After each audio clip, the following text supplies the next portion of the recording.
Assalamualaikum warahmatullahi wabarakatuh. Saya ucapkan terima kasih kepada Bu Rina Sari selaku Kaprodi yang telah mengizinkan saya untuk berpartisipasi di acara lecture series ini. Saya juga berterima kasih pada panitia yang telah bekerja keras untuk menyiapkan acara pada hari ini. Baik, saya share screen. Apakah terlihat? Iya, sudah terlihat, Pak. Ya, sudah terlihat. Baik, terima kasih. Baik, sebelumnya saya mohon maaf jika nanti dalam proses penyampaian ada kekurangan. Sastra anak bagi saya bukan hal yang sudah lama saya teliti, namun bagian dari interest saja, karena melihat dari persebaran tema yang akan dipaparkan selama lecture series ini, saya melihat tema ini belum diangkat. Jadi mungkin informasi yang saya sampaikan lebih kepada survei saja ya, survei saja sebagai pengantar lebih tepatnya. Baik, akan saya mulai.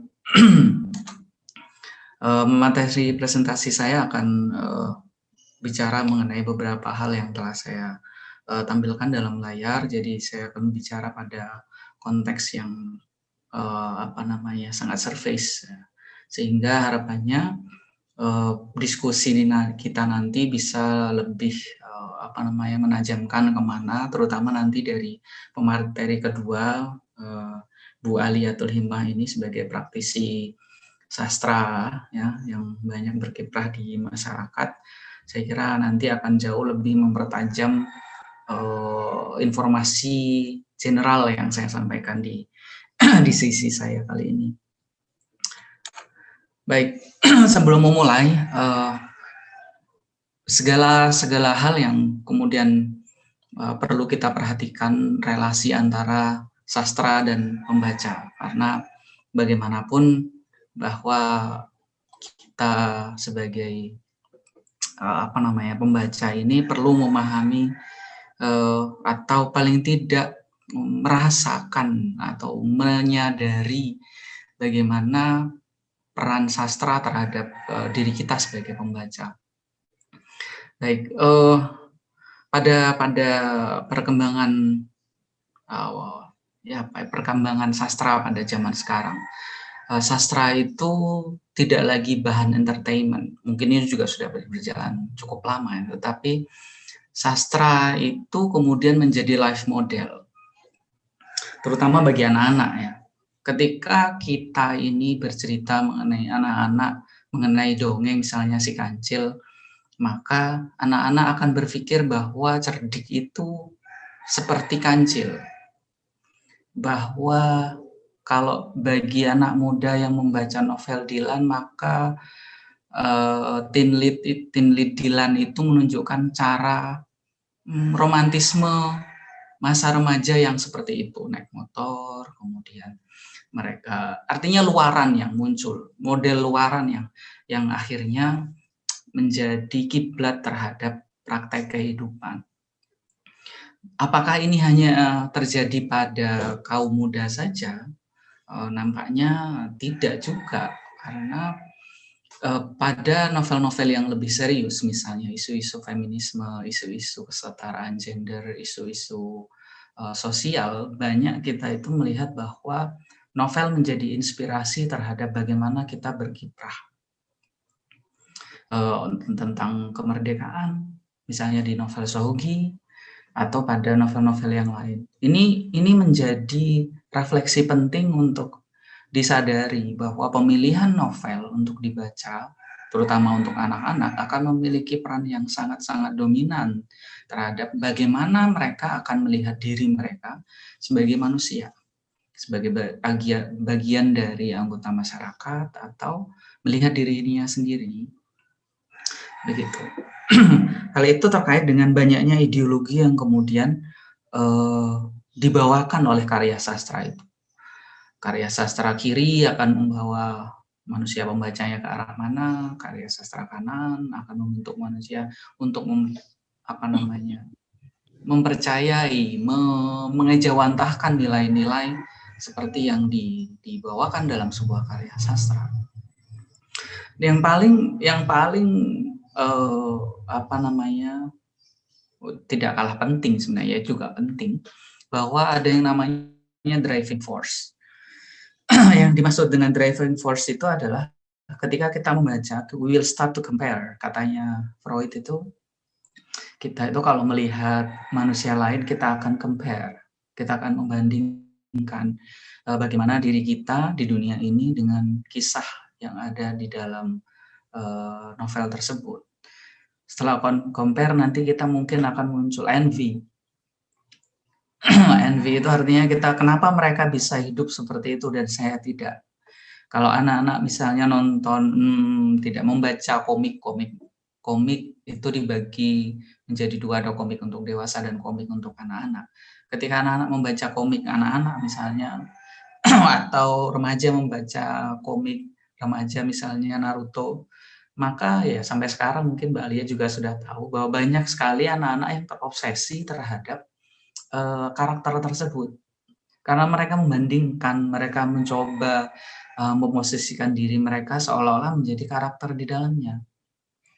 Atau bahkan nih anak-anak muda masih mahasiswa misalnya punya apa namanya, jaket Sasageo itu miliknya Attack on Titan misalnya, karena mereka merasa bahwa itu menjadi driving force to live. Ada sesuatu hal yang membuat mereka punya tujuan dalam hidupnya, punya hal yang sama dengan gairah hidupnya, maka itu menjadi obsession. Obsession itu artinya bahwa hal tersebut tidak lagi separable from their life. Itu attach pada diri mereka yang mungkin menjadi identity. Nah, itulah mengapa akhirnya sastra itu dalam power relation disebut institusi yang punya kuasa terhadap para pembacanya. Kembali kepada konteks sastra anak, maka pemilihan dan pembacaan sastra anak memiliki poin yang sangat penting, sehingga apa yang mereka percayai dalam proses mereka belajar di awal kehidupannya, apa yang mereka anggap keren di awal kehidupannya, apa yang menjadi life model dalam awal kehidupannya, menjadi cukup terfilter dan terarah. Begitu. Nah, ini juga berlaku kepada para pembaca muda, misalnya remaja dan mahasiswa sebagai kelompok usia yang juga menikmati sastra, perlu merenungkan sebesar apa sastra kemudian mampu mempengaruhi dan bagaimana mereka memfilter pengaruh sastra itu terhadap kehidupan mereka. Itu adalah selayang pandang pembukaan saya mengenai bagaimana sastra dan pembaca saling berinteraksi dan kemudian ada yang namanya relasi kuasa.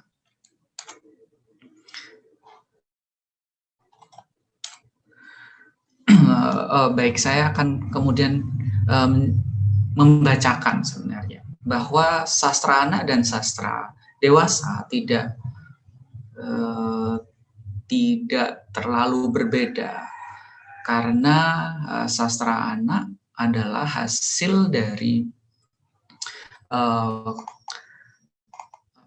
karya tulis dari pengarangnya yang merupakan metafora kehidupan tentang pengalaman hidup yang sesuai dengan pemahaman anak tentunya, bahwa sastra anak disampaikan sehingga mudah dipahami oleh anak-anak, bisa berupa fiksi, bisa berupa non-fiksi, namun proses penulisannya dan penyampaiannya akan sangat disesuaikan dengan kemampuan bahasa, aspek emosi, perasaan, dan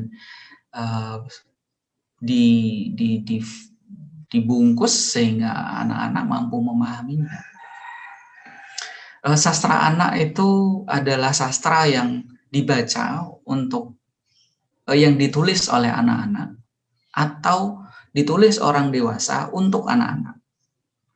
Jadi tidak karena karakter di dalamnya anak-anak ya, tetapi memang tujuannya untuk anak-anak, baik yang menulis itu anak-anak atau orang dewasa.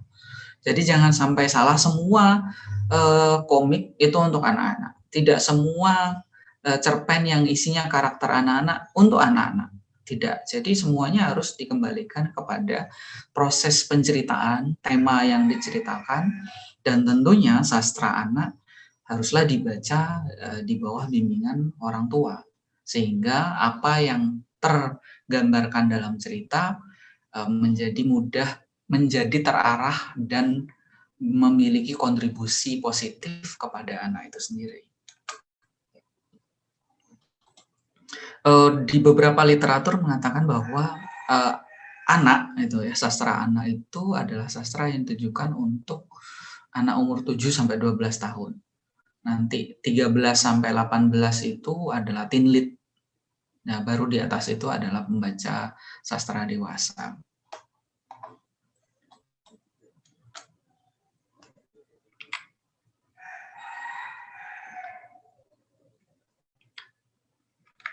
Ya. Genre sastra anak dibagi menjadi beberapa. Ini ada beberapa perbedaan dari beberapa literatur yang mengatakan genre anak itu terbagi menjadi beberapa. Saya ambil yang paling sederhana saja. Paling tidak teman-teman yang hadir di pertemuan ini kemudian mampu melihat gambaran umum saja. Jika ada ketertarikan bisa membaca lebih dalam mengenai genre sastra anak. Jadi yang pertama adalah realisme. Realisme artinya sesuatu yang realistik, berdasarkan kehidupan nyata, merupakan vis-a-vis dari fantasi, di mana isinya adalah gambar percampuran antara kehidupan yang realistis dengan hal-hal yang di luar dari nalar, misalnya magical realism salah satunya, ada ya semacam itulah.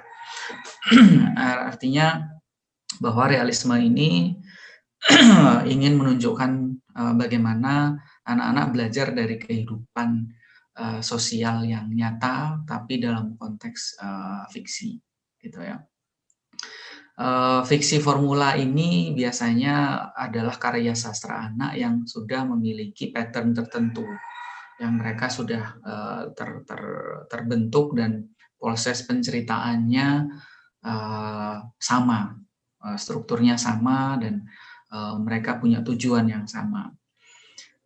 Fantasi seperti tadi saya sebutkan bahwa cerita anak fantasi berarti di dalamnya mengikut sertakan unsur-unsur magis, unsur-unsur unreal, gitu ya, gambaran terhadap imajinasi manusia terhadap apa yang mungkin terjadi di dunia ini. Kemudian sastra tradisional, ada fabel, ada dongeng, mitologi, dan seterusnya. Ini hampir sama dengan di genre dewasa, namun bedanya di genre dewasa sastra kita ada novel, ada prose, ada drama, dan ada puisi. Di sini puisi, drama tidak masuk di dalam genre sastra anak, mungkin terlalu complicated sehingga tidak masuk di dalamnya. Hal yang penting dan kita juga harus pahami bahwa perbedaan sastra anak itu dengan sastra dewasa, satu pada aspek konten, yakni bagaimana sastra anak ini tentu haruslah diekspresikan menggunakan bahasa yang sederhana, pemilihan diksi yang sederhana, vocab yang sederhana, sehingga mampu dipahami anak-anak dengan nyaman ya, karena bagaimanapun sastra anak ini salah satu fungsinya adalah untuk hiburan, entertainment. Jadi kalau anak-anak membaca sastra lalu mereka tidak menikmati, itu kan berarti fungsi entertainment-nya menjadi hilang. Kemudian tema yang diambil, penceritaan, konflik, dan konteks yang diusung tentu tidak seperti cerita untuk orang dewasa. Sehingga dari itu sastra anak akhirnya lebih menonjolkan unsur-unsur fantasi sehingga mengembangkan daya imajinasi dari anak-anak tersebut. Tentu walaupun unsur fantasi, tetapi alur dan pemaparan tokohnya tetaplah sederhana. Jadi tidak seperti di cerita-cerita teen lead-nya yang seperti Putra Petir misalnya, atau misalnya kalau ini pemirsa ya, teman-teman yang hadir di sini misalnya, kalau kalian melihat Naruto, maka kalau kalian hanya melihat bahwa ini adalah pertarungan antara orang jahat dengan orang jahat, Anda akan belum memahaminya ya, karena di dalamnya adalah pertempuran antara orang baik dengan orang baik sebenarnya, cuma cara mereka saja yang berbeda, dan itu tidak akan bisa dipahami oleh anak-anak. Anak-anak akan lebih memahami bahwa kalau mereka punya musuh, mereka akan memukuli musuhnya, atau kalau mereka punya disakiti oleh orang lain, mereka akan punya rasa dendam sehingga mereka tidak bisa melupakannya, dan seterusnya. Maka harus disadari, maka cerita itu bukanlah untuk sastra anak. Dalam proses penilaian sastra anak tidak jauh dengan sastra dewasa, namun unsur yang paling ditekankan adalah bagaimana sastra anak ini menyampaikan sesuatu yang edukatif, mematuhi norma, memberikan kontribusi terhadap perkembangan psikologis, moral, etika, dan seterusnya. Maka dalam nilai sastra anak, ketika kalian membaca dan apakah itu cocok untuk pembaca anak, maka aspek-aspek mulai dari plot sampai ilustrasi ini benar-benar terhindar dari masalah seks, misalnya cinta yang erotis, dendam, kebencian, kekejaman, prasangka buruk, kecurangan, kejahatan, dan seterusnya. Oleh karena itu, ini menjadi refleksi juga ketika Bapak Ibu dan teman-teman melihat adiknya nonton sinetron gitu ya. Harapannya janganlah itu. Karena sinetron itu seringkali memunculkan isu-isu untuk orang dewasa yang anak-anak belum waktunya untuk menikmati tontonan semacam itu. Itu akan mempengaruhi pola pikir mereka, apa yang mereka anggap baik, apa yang mereka anggap perlu untuk dilakukan. Maka tidak heran anak-anak sekarang umur TK dan SD itu pikirannya pacaran. Kenapa begitu? Karena yang ditonton sinetronnya mengenai romantisme. Mereka berpikir itu adalah sesuatu hal yang perlu mereka lakukan supaya mereka dianggap sebagai manusia yang sama seperti orang tuanya, seperti teman-temannya, dan seterusnya. Belum lagi contoh-contoh yang lain yang tidak patut untuk dikonsumsi oleh anak-anak. Jadi penilaian sastra dalam ke-6 aspek yang saya tunjukkan haruslah menjauhi pantangan ya, ini mengenai permasalahan cinta yang erotis. Kalau cinta terhadap sesama, cinta terhadap sahabat itu oke. Tetapi ketika sudah menimbulkan memasukkan unsur erotisme, jika ada persahabatan yang memunculkan kecurangan, kejahatan, prasangka buruk atau kekerasan secara fisik atau verbal, itu maka tidak lagi dianggap sebagai sastra anak yang baik. Begitu. Kontribusi sastra terhadap anak itu bisa dirangkum menjadi 2 in general. Secara personal, sastra anak diharapkan mampu mengembangkan aspek emosional, aspek intelektual, imajinasi, rasa sosial, rasa etis, dan religiositas. Ini menjadi catatan penting bagi kita, baik sebagai keluarga maupun orang tua, untuk benar-benar melakukan kontrol terhadap apa yang bisa kita berikan kepada anak-anak, apa yang bisa mereka konsumsi sebagai hiburan, sehingga mereka tidak kemudian berkembang dengan arah emosional yang negatif. Secara pendidikan, maka sastra anak bisa membuat mereka mengeksplorasi kehidupan sosial, kehidupan personal, kehidupan keluarga dalam konteks sastra. Kemudian dengan membaca tentu anak-anak akan lebih kaya bahasanya, lebih kompleks cara penyampaian idenya. Sastra juga mengajarkan mereka mengenai apresiasi terhadap keindahan cerita. Tidak lupa juga mengenai wawasan budaya, bagaimana mereka mengapresiasi perbedaan budaya dari cerita yang ada dengan budaya yang mereka jalani sehari-hari. Sastra anak juga ya tentu kebiasaan membaca. Baik, dalam wacana kritis saya akan menghadirkan empat kajian yang sudah melihat bagaimana sastra anak ini tidak sesimpel yang kita baca, kita hanya melihat, tetapi di dalamnya kalau kita renungi akan menimbulkan isu ya, masalah.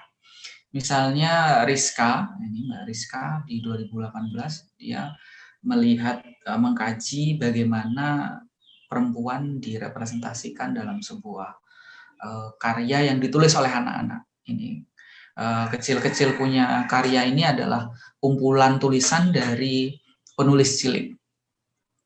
Di dalamnya menunjukkan bahwa penulis anak merasa bahwa apa yang menunjukkan pemahaman bahwa perempuan di dalam karyanya termarginalkan, tidak punya peran penting, tidak berkontribusi terhadap masyarakatnya. Ini kalau dibaca oleh anak-anak juga, maka akan menimbulkan ketidakpercayaan diri sindrom lah istilahnya. Apa istilahnya Mbak Alia pasti lebih tahu. Ini akan memupuk rasa inferioritas ya, inferioritas terhadap gender yang lain, merasa bahwa perempuan tidak sama atau tidak equal dengan laki-laki misalnya, atau sebaliknya. Hal tersebut menjadi titik berangkat kita untuk melihat apakah cerita-cerita yang beredar di sekitar kita ini cukup memperlakukan gender sebagai isu yang equal, atau tetap memperlakukan salah satu gender sebagai pihak yang lebih inferior daripada yang lainnya. Yang kedua, karya dari Sinta. Dia meneliti 5 bacaan sastra anak. Dari 5 bacaan sastra anak yang dia kumpulkan, dia menemukan bahwa banyak konten tabu di dalamnya. Jadi percintaan erotis, padahal ini cerita anak, tetapi di sana ada percintaan tabu. Ya ini bukan hal yang baru ya, memang di dongeng kita banyak seperti itu. Misalnya bagaimana Snow White gitu ya, dicium tanpa konsen, dia tidur dicium misalnya, itu menunjukkan sesuatu hal yang tidak baik. Atau Cinderella yang manipulatif, berusaha dengan sengaja meninggalkan sepatunya supaya ditemukan dan ingin dicari gitu kan. Sangat manipulatif. Dia menghilang untuk dicari. Jadi kalau sekarang banyak yang menghilang untuk dicari, mungkin terinspirasi dari Cinderella. Atau istilahnya ghosting ya, di WA tapi tidak dibalas begitu kan istilahnya, sekarang banyak populer. Atau misalnya dari Joko Tarub, di mana dia manipulatif dan gaslighting gitu ya, dengan mencuri selendangnya tapi tidak ngaku bahwa dia mencuri supaya dia menjadi penyelamat terhadap perempuan yang sedang teraniaya dan dia merasa berterima kasih sepanjang hidupnya. Ini contoh penggambaran dongeng sebagai salah satu cerita anak yang tidak mendidik gitu. Ada unsur kecurangan, ada unsur tipu daya, dan masalah-masalah lain yang sebenarnya tidak waktunya bagi anak-anak untuk mengetahuinya. Belum waktunya. nanti ada proses, mungkin waktu sudah mereka remaja baru hal itu diperkenalkan, tentu dengan cara yang baik. Kemudian pada karyanya Citra Nur ini dia melihat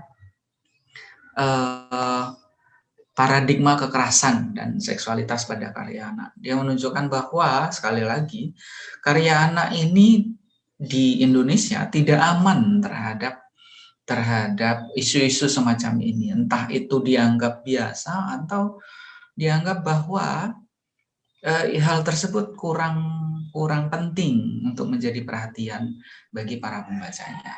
Dan yang terakhir adalah bagaimana penggambaran